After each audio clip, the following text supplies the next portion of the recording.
Cancer diagnosis can be earth-shattering, and for many people, it can bring out more than just sadness or worry. Eyewitness News reporter Monica Medea has this month's Buddy Check. Well, you have cancer. You have a tumor. The doctor's words hit Kelly and John Misch like a ton of bricks. A routine colonoscopy proved John had a tumor. The next few months they would go to work, Kelly supporting John through chemo, then surgery.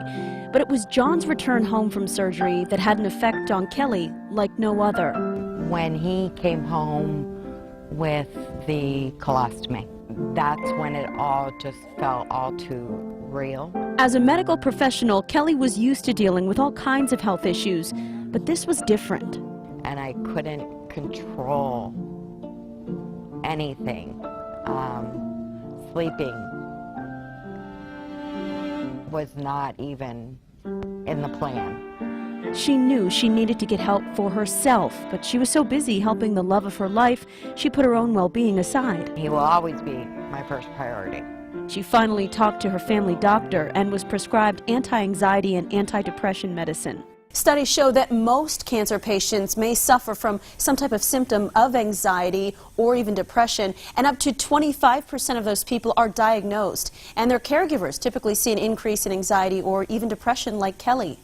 A registered nurse and founder of Candy's Place, a center for wellness, Penny Cunningham leads cancer counseling groups. 2 out of every 10 patients will have where they can't get out of bed and they can't function.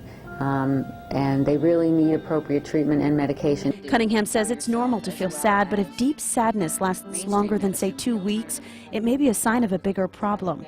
Either eating less or more, not being able to sleep, sleeping too much, uncontrollable crying, withdrawing. But she adds sometimes a simple chat can ease some of the worry and give people hope. People don't always need medication. Sometimes they just want to tell their story over and over and over again. Today, Kelly is in constant communication with her doctor and encourages others in her position to do the same. Talk to someone the minute you get the diagnosis. I did not do that. Amazingly, John is now cancer-free, but still going through one more round of chemo.